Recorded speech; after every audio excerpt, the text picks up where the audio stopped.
So create an instance.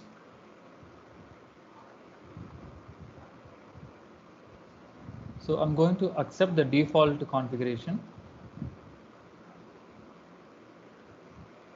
Okay. So the only difference, what I'm going to do, allow HTTP traffic and HTTPS traffic, and create an instance. Okay. Now this particular instance is up and running. So go to SSH prompt of the instance. So before that, I would like to tell you one basic concept.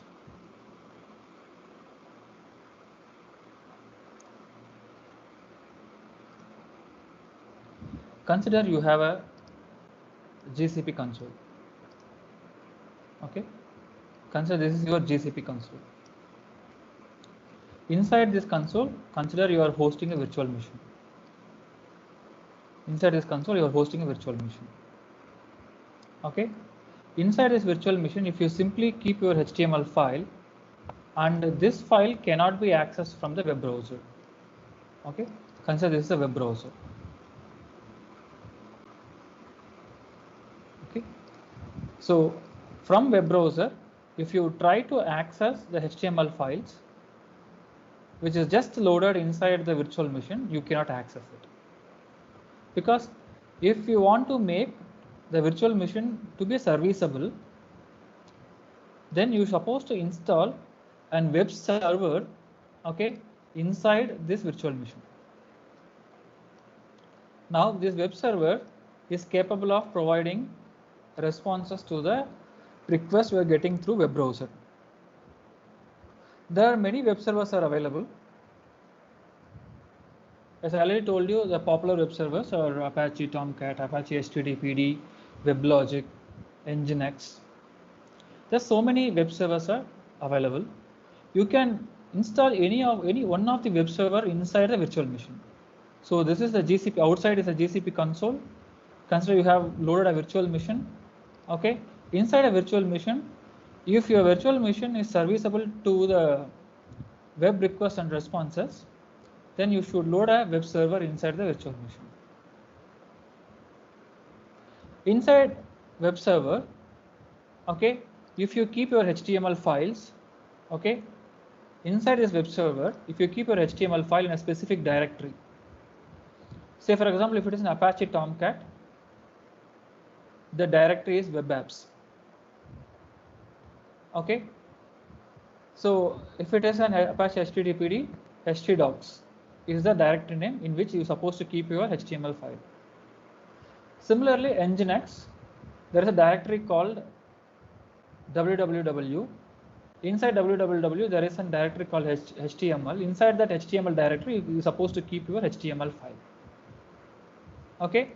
Once you keep your HTML file inside web server, now the web server can respond to the request which you receive from the web browser.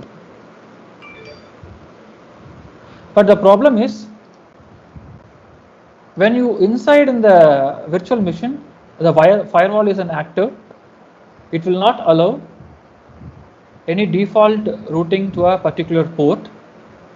So what you're supposed to do, you have to install a firewall, a software based firewall. That firewall you have to configure to allow incoming and outgoing packets to a particular port.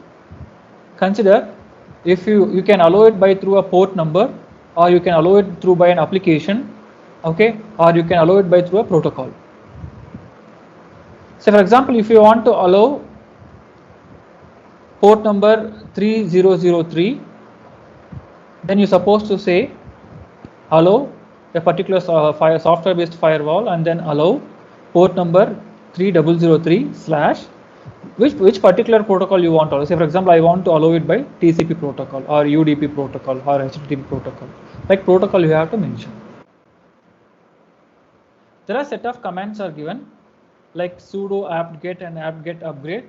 You simply execute these commands one by one in the SSH prompt of the virtual machine.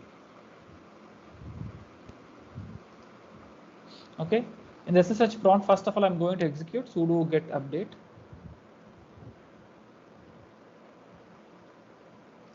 Then and upgrade the apt, sudo apt upgrade. Then you have to install the Nginx. Nginx is a web server. The syntax to install the Nginx is sudo apt install Nginx.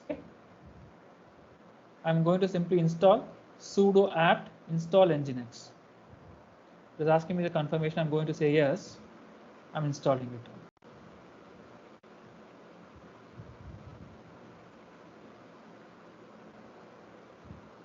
Okay. Once you install the Nginx, okay, I'm going to clear the screen. Then make sure you get the current status of the Nginx. Sudo systemctl status Nginx. This will get you the current status of the Nginx.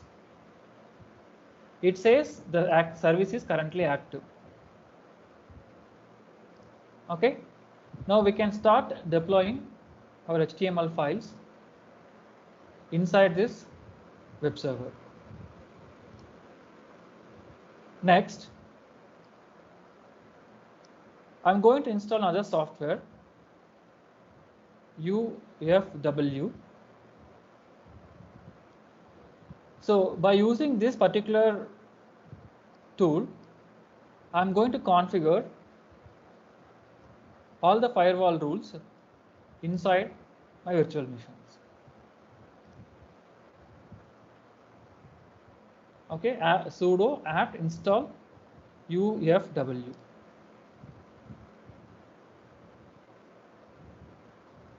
So this step usually we may not have followed when we use AWS.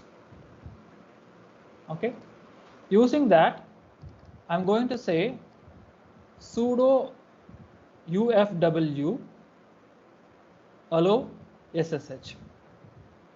So by default it is allowing an SSH. Though it is allowing SSH, I'm going to give it one more time.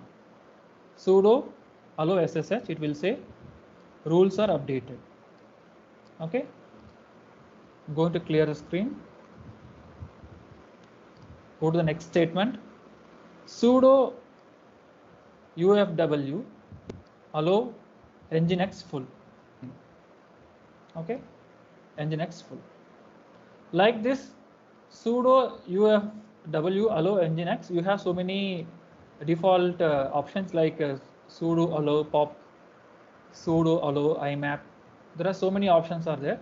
Those options we are not going to explore today because our focus is to deploy an HTML file. After that, I'm going to enable all rules.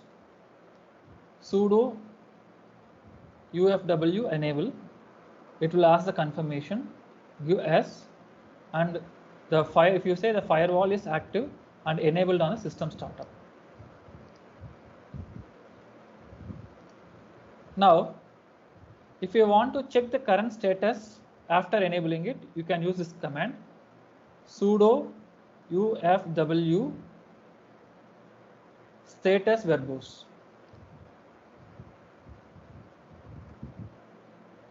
It will give you the current status.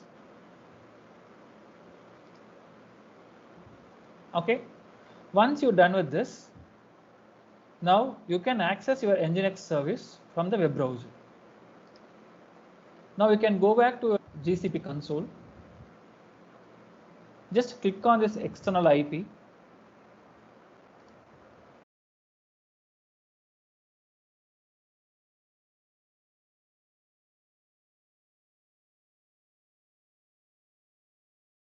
See, now this Nginx is properly working. From where are we getting this output? Consider you go back to your SSH prompt. Here you can go to the directory called cd/var www. This is the directory we are supposed to keep our HTML files. So inside this directory, if you see, there is an folder called HTML. You can go inside the folder cd HTML. There will be a default file. Okay, from this particular file we are getting the output.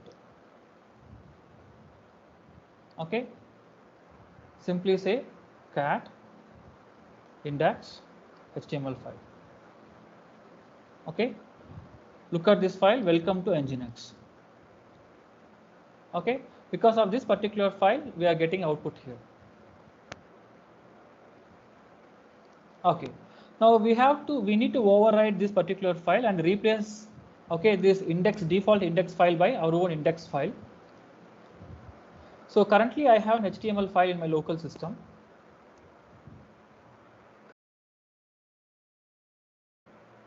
This particular file I'm going to upload in my virtual machine. So upload the particular file in the virtual machine. Go to desktop. I have a sample1.html. Upload this.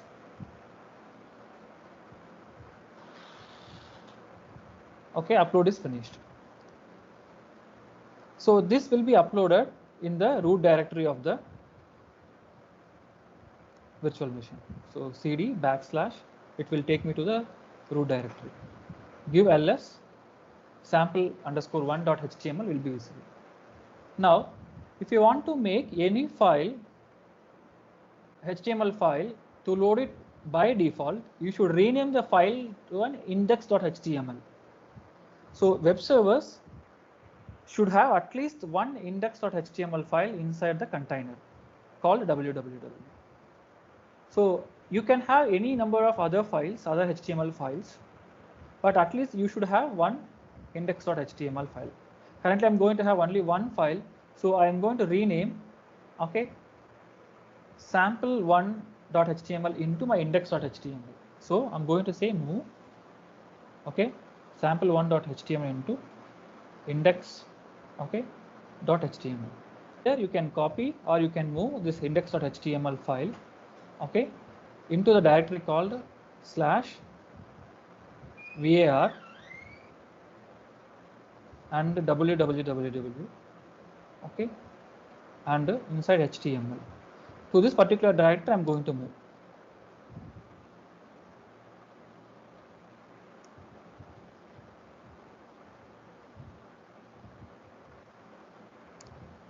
Okay, so currently just go to that particular location, cd/var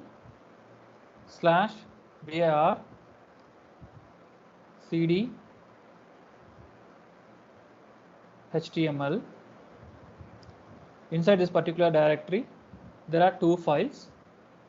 Index.html is a file which we have loaded from our desktop and its default HTML file. Since you have an index.html file, this particular file, okay, the default HTML file will be overridden. Now again you can go back to the same location and open it in the web browser and check whether that particular file is loaded. See, inside that I have only the get data, okay, so that HTML file is currently loaded. In addition to the HTML files, if you have some other files, so say for example I have sample HTML, you can simply specify sample.html. That appropriate file will be loaded here.